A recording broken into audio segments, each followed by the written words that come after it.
শুভ সকাল বন্ধুরা, আমার চ্যানেলে সবাইকে স্বাগত। যে যেখান থেকে আমার ভিডিও দেখছো তোমাদেরকে অসংখ্য ধন্যবাদ আর ভালোবাসা জানাই। তো আমি আজকে সকাল সকাল রান্না স্টার্ট করে দিয়েছি, কেননা মেয়ের কলেজ আছে তো একটু দেরি করে আছে, সেই জন্য ভাবলাম যে এই রেসিপিটা, নতুন একটা রেসিপি বানাচ্ছি, আমি মৌরি পটল বানাবো। তো সেই জন্য পটলগুলো বেশ এইরকমভাবে ওই ছুরি দিয়ে ছুলে নিয়েছি আর কেটেও নিয়েছি বেশ ভালো করে সব পটলগুলো। আর পটলগুলোর মধ্যে এরপর আমি নুন হলুদ মাখিয়ে রেখে দিচ্ছি কিছুক্ষণের জন্য। তাহলে আগেই নুন হলুদ একটু মাখিয়ে নিচ্ছি আর তারপরে মশলাটা তৈরি করব।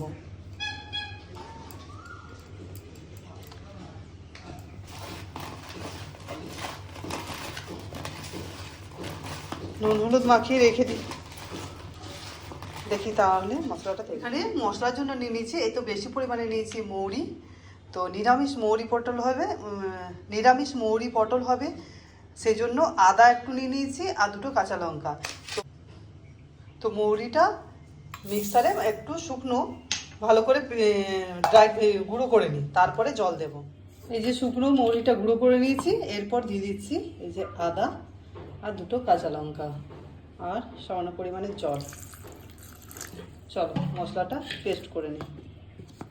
এই যে মশলা পেস্ট করা হয়ে গেছে, এরপর চলো, এটাও অনেকক্ষণ জমে গেল, চলো তাহলে এরপর রান্নাটা স্টার্ট করি। মৌরি তো এমনিতেই ঠান্ডা জিনিস, তো গরমের সময় খাওয়া খুব ভালো। তো চলো আজকে মৌরি পটল বানাই নিরামিষ। এই যে কড়াতে তেল দিয়ে দিয়েছি, তেল গরম হয়ে গেছে, চলো তাহলে পটলগুলো ভেজে নিই।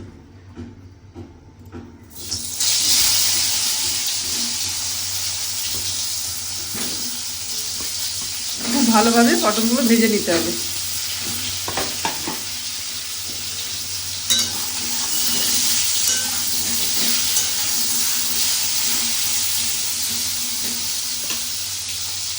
কিছুক্ষণ ঢাকা দিয়ে দিয়ে ভেজে নেব।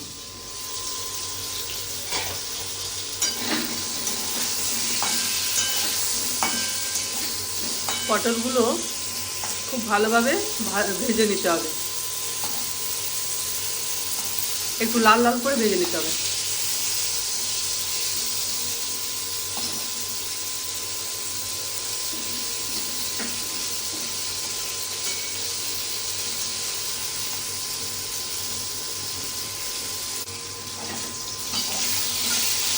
পটলগুলো ভাজা হয়ে গেছে, এরপর পটলগুলো তুলে রেখে দিই। চলো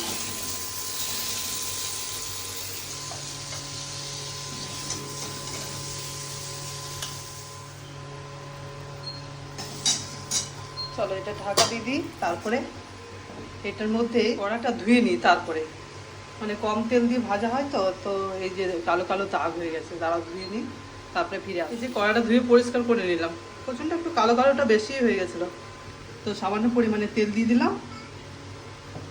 তেল গরম হয়ে গেলে এই যে তেলের মধ্যে দেব এলাচ, লবঙ্গ আর গোটা জিরে, তেলের মধ্যে দিয়ে দিচ্ছি। এরপর দিয়ে দিচ্ছি মৌরি আর আদা আর কাঁচা লঙ্কা বাটা।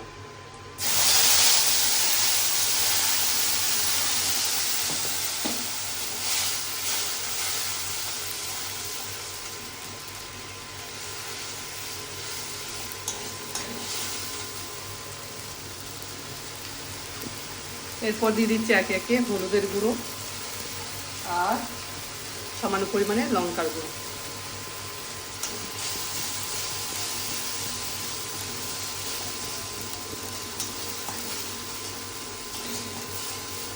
দিয়ে দিলাম সামান্য পরিমাণে জিরের গুঁড়ো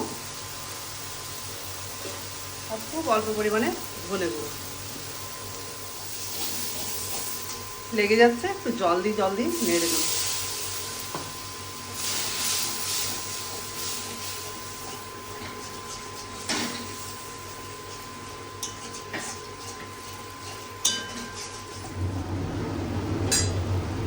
মশলাটা একটু ঢাকা দিয়ে দিলাম। এই যে আবার লেগে গেছে। এরপর চলো মশলাটা আমার রেডি হয়ে গেছে। চলো মশলাটা রেডি হয়ে গেছে, এরপর পটলগুলো দিয়ে দিই।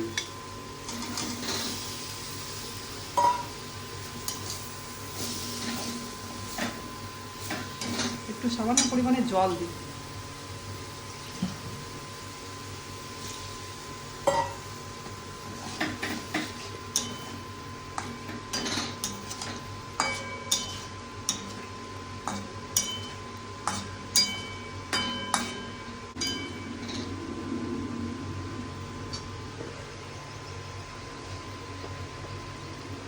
আর পরিমাণ মতো নুন দিয়ে দিলাম, পটলের মধ্যে তো নুন দেওয়াই আছে, সেই জন্য একটু কম পরিমাণে দিলাম।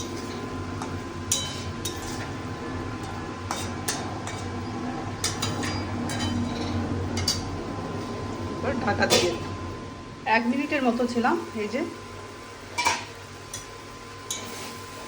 মশলা, পটলের মধ্যে সব মশলাগুলো ঢুকে গেছে।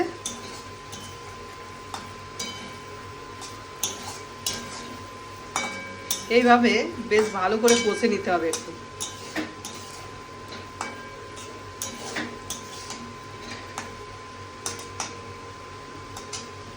এরপর একটু সামান্য পরিমাণে জল দিয়ে দিচ্ছি, পটলগুলো একটু সেদ্ধ হয়ে যায়। ভাজতে ভাজতে প্রায় হাফ সেদ্ধ হয়ে গেছে। চল ঝোলটা ফুটতে থাক। ফ্লেমটাকে একেবারেই লোয়েতে করে দিয়েছি, আর তারপরে কিছুক্ষণের জন্য আমি ফুটতে দিচ্ছি এটা।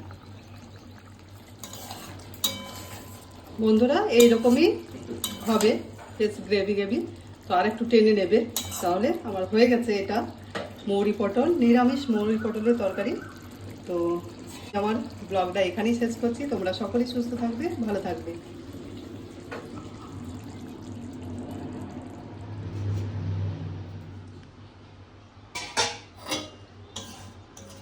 আমার এই নিরামিষ মৌরি পটল কীরকম হলো রেসিপিটা, তো তোমরা একটু বলবে প্লিজ, কমেন্ট করে জানিও। আর তোমরা যারা যারা বানাওনি তারা বানাবে।